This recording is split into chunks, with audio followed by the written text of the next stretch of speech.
Shalom. Shalom.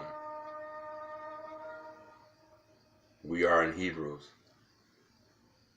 Hebrews is a book in the Brit Hadashah book in the New Testament that is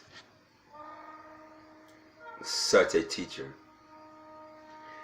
And we have learned that it is because of lack of trust and unbelief that we become subject to not to be able to enter into his rest. We understand it is because of lack of trust that our forefathers died and did not enter into his rest. You understand that a new priesthood has been established by Yeshua. He had instituted a new one, the second one, and therefore the old one is passing away.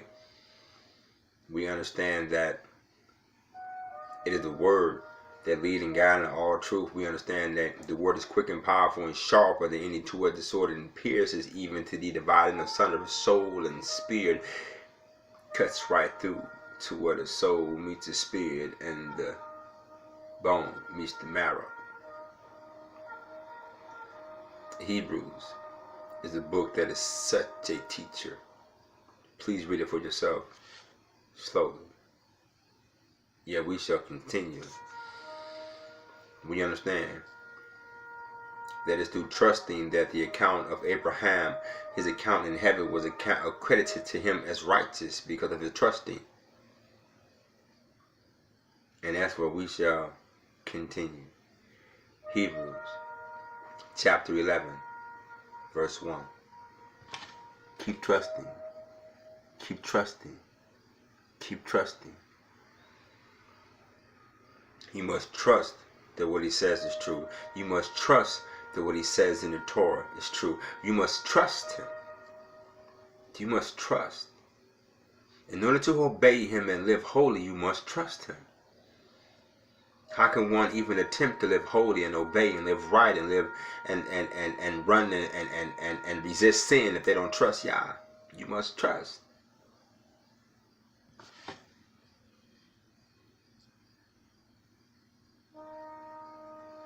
Hebrews chapter 11, verse 1. Trusting is being confident of what we hope for, convinced about things we do not see. Trusting, Hebrews 11, verse 1. Trusting is being, and one thing about this particular script that I'm reading, the word faith ain't there, bro. No, sister, no, brother. By faith. No. Trusting. See, faith leaves the element of the hokey pocus, you know what I'm saying? Leaves the element of the hocus pocus, you know what I mean? See, faith is like that thing that you seen when people would like not go to work, not pay their bills, and then like sit back and like have faith that everything will work out. See, trusting, everything will work out because we put some money in the bucket at church. No. See, trusting adds an element of action. This is what Paul said. You show me your faith, I'll show you my faith by the works. Because faith without works is dead. So faith and works mixed in equals trusting. See, trusting adds the element of action. And that action either is a do or a do not. That's something else. So anyway, chapter 11, verse 1, Hebrews. Trusting. And I'll show you. See? Trusting.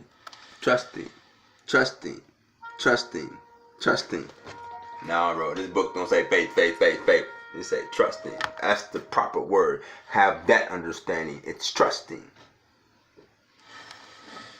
Trusting is being confident of what we hope for, convinced about things we do not see. For it was by this that the scripture attested the merit of the people of old. You are attested. Your merit is tested to trust it. Your stripes get tested through the trust. Your merit gets tested through the trusting. Trusting is being confident in what we hope for, convinced about things we do not see. It was for this that the scripture attested the merit of the people of old. By trusting, we understand that the universe was created through a spoken word, right, of Elohim, so that what is seen did not come into being out of existing phenomenon. By trusting, Havel offered greater sacrifice than Canaan. Because of this, he was attested as righteous, with Elohim giving him this testimony on the ground of his gifts. Through having trusted, he still continues to speak, even though he is dead. Why? Because we just read before, the blood speaks. Verse 5, by trusting, Hanok was taken away from this life without seeing death. Enoch was taken away from this life without seeing death. He was not to be found because God took him away. For he has been attested as having been prior to been taken away, well pleasing to Elohim. And without trusting, it is impossible to be well pleasing to Elohim, because whoever approaches him must trust that he does exist and that he does. Whoever approaches the Most High must trust that he does exist and that he is a rewarder of those who seek him out. Verse 7, chapter 11, Hebrews. By trusting, Noah, after receiving divine warning about things yet unseen, was filled with holy fear and built an ark to save his household. Through his trusting, he put the world under condemnation and received the righteousness that comes from trusting. There's a certain righteousness that comes from trusting. By trusting, Abraham obeyed after being called to go out to a place which Elohim would give him as a possession. Indeed, he went out without knowing where he was going. By trusting, he lived as a temporary resident in the land of promise, as if it were not his. Because what do we read first? Trusting is being confident of what we hope for, convinced about things we do not see. What did Abraham do? Verse 9, by trusting, he lived as a temporary resident in the land of promise, as if it were not his, staying in tents with Isaac and Jacob, who were to receive what was promised along with him, for he was looking forward to the city with the permanent foundations, of which the architect and builder is Elohim. By trusting, he received potency to be a father of a child, even when he was past the age for it was Sarah herself, because he regarded the one who had made the promise trustworthy. Therefore, this one man who was virtually dead fathered descendants as numerous as the stars in the sky and as countless as the grains in the sands on the seashore. All these people kept trusting until they died without receiving what had been promised. They had only seen it and welcomed it from a distance, while acknowledging that they were aliens and temporary residents on earth. For people who speak this way make it clear that they are looking for a fatherland. Now, if they were to keep recalling the one that they left, they would have an opportunity to return. But as it is, they aspire to a better fatherland, the heavenly one, right? This is why Elohim is not ashamed to be called their God, for he has prepared them a city. By trusting, Abraham, when he was put to the test, offered up Isaac as a sacrifice. Yes, he offered up his only son. He who had received the promises, to whom it had been said, what is called your seed will be Isaac, for he had concluded that Elohim could even raise up people for the dead. Like, he trusted God so much, he finna sacrifice his son and assume that, you know what, he's gonna raise you up from the dead. And figuratively speaking, he did so receive him. By trusting Isaac in his blessings over Jacob and Esau. Right. Thank you, Father. By trusting Isaac and his blessings over Jacob and Esau made reference to events yet to come. By trusting Jacob when he was dying, blessed each of Joseph's sons, leaning on his walking stick as he bowed in prayer. By trusting Joseph near the end of his life, remembered about the exodus of the people of Israel and gave instructions about what to do with his bones. By trusting, the parents of Moshe hid him for 3 months after he was born, because they saw that he was a beautiful child and they weren't afraid of the king's decree. By trusting, Moshe, after he grown up, refused to be called the son of Pharaoh's daughter. He chose being mistreated along with Elohim's people rather than enjoying the passing pleasures of sin. He had come to regard abuse suffered on behalf of the Messiah as greater riches than the treasures of Egypt, for he kept his eyes fixed on the reward. By trusting, he left Egypt, not fearing the king's anger. He persevered. as one who sees the unseen. That's how you persevere, by being one who sees the unseen. Hallelujah. By trusting, he obeyed the requirements of the Passover, including the smearing of the blood, so that the destroyer of the firstborn would not touch the firstborn of Israel. By trusting, they walked through the Red Sea as though dry land. When the Egyptians tried to do it, the sea swallowed them up. By trusting, the walls of Jericho fall down after the people had marched around them for 7 days. By trusting, Rahab the prostitute welcomed the spies and therefore did not die along with those who were disobedient. What more should I say? What more should I say? There isn't time to tell about Gideon, Barak, and Samson, and David, and Samuel, and the prophets, who through trusting conquered kingdoms, work righteousness, receive what was promised, shut the mouth of lions, quench the power of fire, escape the edge of the sword, had their weakness turned into strength. This is how you have your weakness turned into strength, by trusting.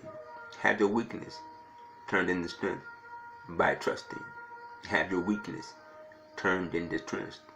Turn into strength by trusting. Have your weakness turned into strength by trusting.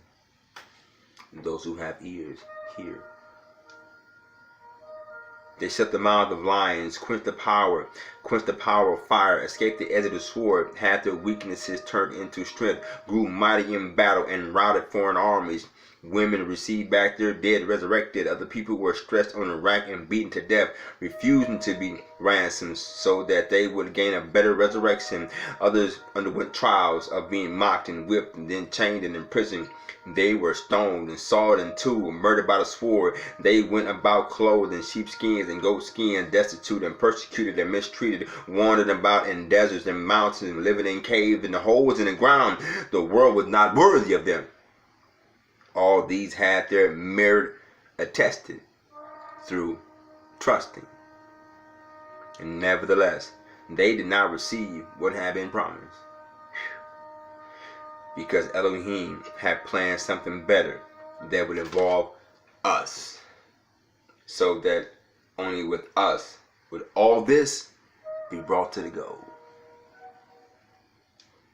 Hallelujah. Chapter 12.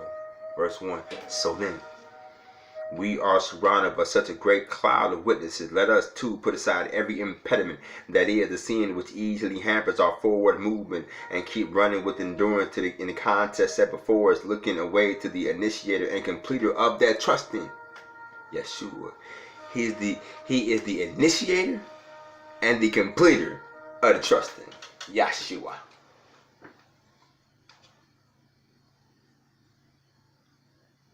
He is the initiator and the completer of the trusting, who in exchange for obtaining the joy set before him endured execution on the stake as a criminal, scorning the shame, and has sat down at the right hand of the throne of Elohim. Yes, think about him who endured such hostility against himself for sinners, so that you won't go tired or become despondent. You have not resisted to the point of shedding blood in the contest against sin. Also, you have forgotten the counsel will speak to you as sons. Back to that. Back to that. Remember? Remember earlier when he said that when it was said that the words of Yeshua should receive more honor than the words of Moshe. Why? Because Moses was a servant, Yeshua was a son, and we are in Yeshua. We are partakers of the new covenant, the new greater covenant, because of Yeshua. We are in him. You know how it go. We in him and him in Yah.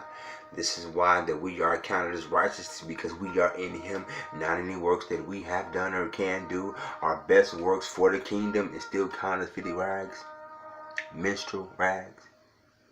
So it is only in Yeshua, and Yeshua is the Son. So only in Yeshua, he is the Son. So what did this do right here? Remind us that through trusting that we are sons. Also, you have forgotten the counsel will speak to you as sons, which says what? My son, do not despise the discipline of Yah, or become despondent when he corrects you.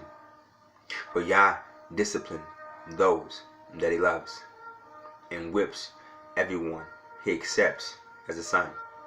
Regard your endurance as discipline. Elohim is dealing with you as sons. For what son goes undisciplined by his father? All legitimate sons undergo discipline. So if you don't, you are a mansmer. You are a bastard. If you are not getting disciplined by Yah, you a bastard. You ain't a son.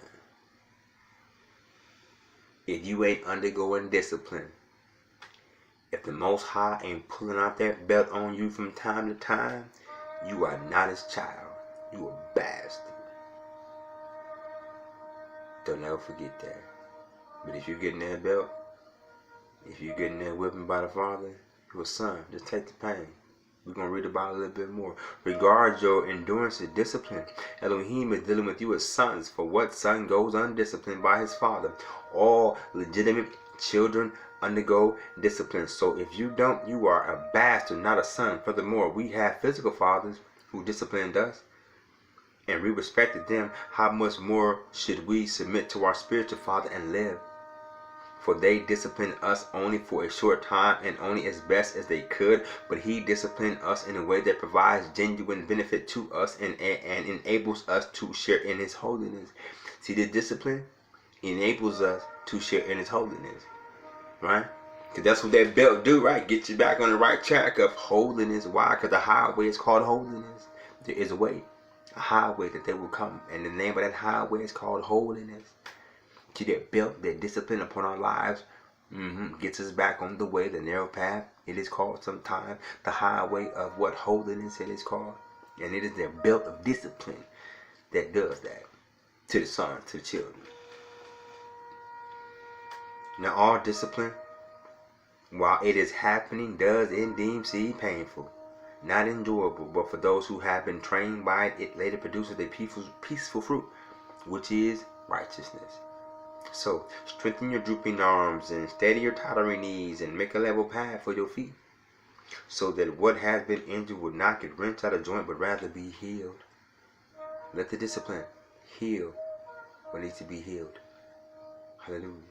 Keep pursuing shalom with everyone and the holiness without no one will see God. Without the holiness, no one sees him. But the discipline produces the holiness. Now, the discipline is painful. This is why throughout the discipline that is painful, we must keep trusting. See to it that no one misses out on God's grace, that no root of bitterness springing up causes trouble and thus contaminates many. That no root of bitterness springing up causes trouble and thus contaminates many, and that no one is sexually immoral or godless like Esau, who in exchange for a single meal gave up his rights as the firstborn. For you know that afterward, when he wanted to attain his father's blessing, he was rejected, even though he started out with tears. He changed his heart to no avail. That's a whole other lesson. For you have not come to a tangible mountain, to an ignited fire, to darkness, to murk, to a whirlwind, to the sound of a shofar, to a voice whose words made the hearers beg that no further message be given to them, for they couldn't bear what was being commanded them. If even an animal touches the mountain, it will be stoned to death. And so terrifying was the sight of Moshe, that Moshe said, I am quaking with dread. They came to that mountain. If the animals touched it, dropped dead. Shofar blowing, that mountain, they were scared. But we ain't even there now today.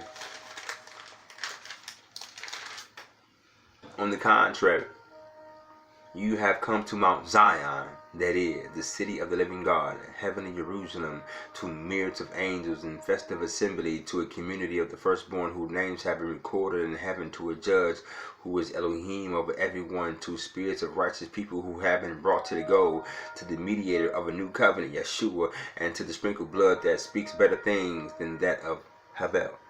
Like the blood of Yeshua speaks better Cain than Abel, speaks better than the blood of Abel. See that you don't reject the one speaking, for if those did not escape who rejected him when he gave them divine warning on earth, think how much less we will escape if we turn away from him when he warns us from heaven. Even then his voice shook the earth, but now he has made this promise. One more time, I will shake not only the earth, but heaven too. And this phrase one more time makes clear that the things shaken are removed, since they are created things, so that the things not shaken may remain. And this phrase one more time makes clear things shaken are removed, since they are created things, so that things not shaken may remain, because those are things that are not created.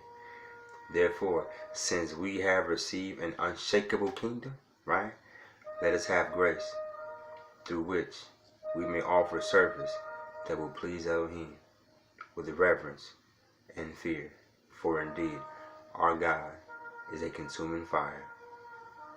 Keep trusting. Keep trusting. Keep trusting. Because it is for lack of trust they will stop us from entering in. Lack of trust. Lack of trust breeds sin. Lack of trust breeds sin. Shalom.